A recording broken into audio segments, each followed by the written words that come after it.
విద్యార్థుల ఆందోళనలతో ఆంధ్ర విశ్వవిద్యాలయం దద్దరిల్లుతోంది. మత కల్లోలాలు, విద్వేషాలు రెచ్చగొట్టే కార్యకలాపాలు యూనివర్సిటీ ప్రాంగణంలో జరుగుతున్నాయని, వాటిని అడ్డుకోవాలని ఎస్ఎఫ్ఐ, ఏఐఎస్ఎఫ్ విద్యార్థి సంఘాలు డిమాండ్ చేస్తూ వర్సిటీ బంద్కి పిలుపునిచ్చాయి. ఈ నేపథ్యంలో అధికారులతో చర్చలు చేయడానికి విద్యార్థి సంఘాలు వెళ్లే క్రమంలో తీవ్ర ఘర్షణ వాతావరణం నెలకొంది. పోలీసులు సర్ది చెప్పినప్పటికీ ఆందోళన మాత్రం ఎక్కడా తగ్గలేదు. దీంతో పరస్పర నినాదాలతో ఏయూ క్యాంపస్లో యుద్ధ వాతావరణం నెలకొంది.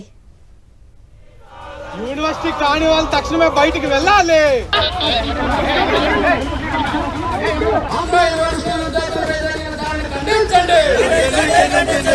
విశాఖలోని ఆంధ్ర యూనివర్సిటీలో మరోసారి ఉద్రిక్త పరిస్థితులు నెలకొన్నాయి. క్యాంపస్లో ఆర్ఎస్ఎస్, ఏబీవీపీ కార్యకర్తలు శాఖ కార్యక్రమం నిర్వహించడంతో టెన్షన్ వాతావరణం నెలకొంది.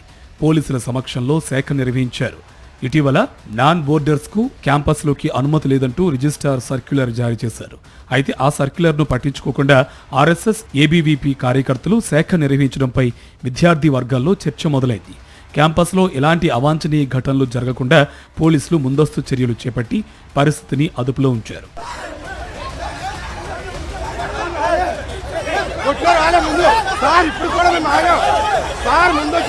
ఎటువంటి అనుమతి లేకుండా ఆంధ్ర యూనివర్సిటీ ప్రాంగణంలో ఆర్ఎస్ఎస్ తన కార్యకలాపాలను ఏ విధంగా నిర్వహిస్తుందని ఎస్ఎఫ్ఐ, ఏఐఎస్ఎఫ్ విద్యార్థి సంఘాలు ప్రశ్నిస్తున్నాయి.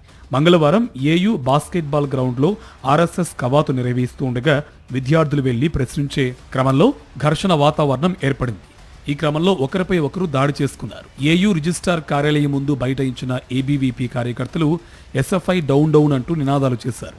మరోవైపు ఏబీవీపీ, ఆర్ఎస్ఎస్ కు సంబంధించిన కొంతమంది తమపై దాడి చేశారని, అనుమతి లేకుండా బయటి వ్యక్తులు వర్సిటీలోకి ఎలా ప్రవేశిస్తారని ఎస్ఎఫ్ఐ ప్రశ్నిస్తోంది. ఆంధ్ర విశ్వవిద్యాలయంలో శాంతిని నెలకొల్పుతామని చెప్పిన విద్యాశాఖ మంత్రి నారా లోకేష్ దీనిపై ఎందుకు మాట్లాడడం లేదని విద్యార్థి సంఘాలు ప్రశ్నిస్తున్నాయి.